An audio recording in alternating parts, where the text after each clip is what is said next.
काल सर्प दोषर केमिति पाइबे मुक्ति आगक आसुछि नाग पंचमी आपणांतु एई सबु प्रतिकार हटिजिब काल सर्प दोष हस खुशी रे कटिब जीवन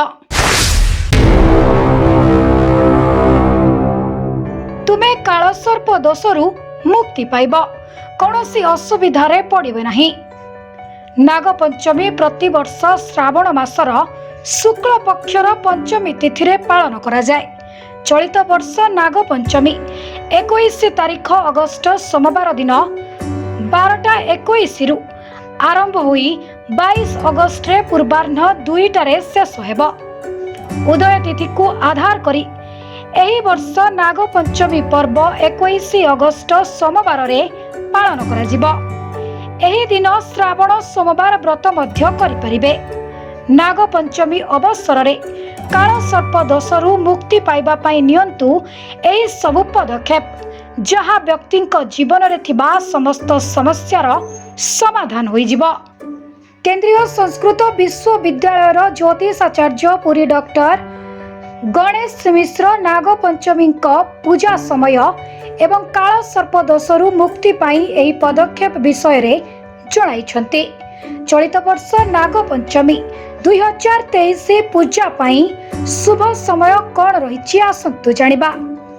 एही वर्ष नाग पंचमी पूजा पाई शुभ समय सकाळ 5:53 रु 8:30 मध्यरे अगस्त 21 रे नाग देवतांको पूजा पाई 2.5 घंटारू अधिक समय उपलब्ध हेबो।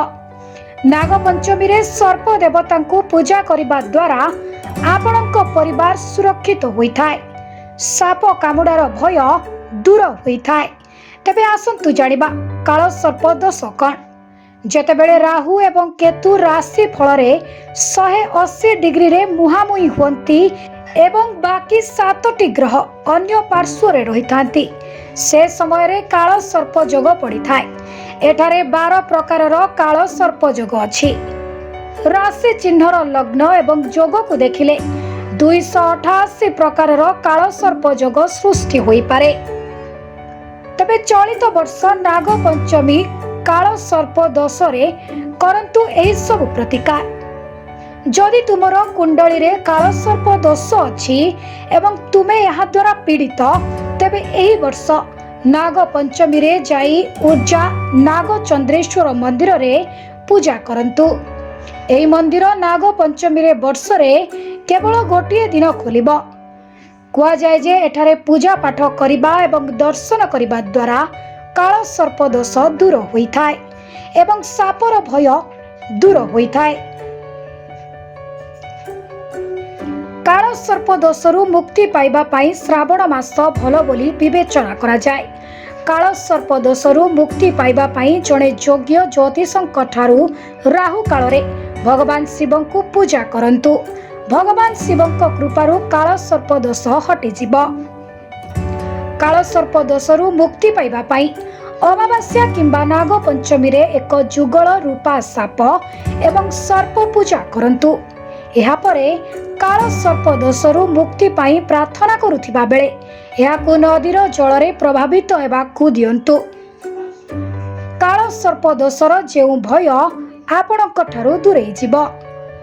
काल सर्प दोष रे पीड़ित लोक माने भगवान भोलेनाथ को पूजा करिबा उचित एवं शिव तांडव स्तोत्र पाठ करिबा उचित।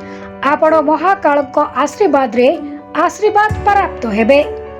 भगवान कृष्ण को पूजा करिबा मध्य काल सर्प दोष ठारू स्वाधीन देइथाय। किंतु मने रखंतु जे भगवान कृष्णंकर एपरि एक प्रतिमा किंबा चित्र रहिबा उचित जेउथिरे से एक मयूर मुकुट पिंधिथिबे।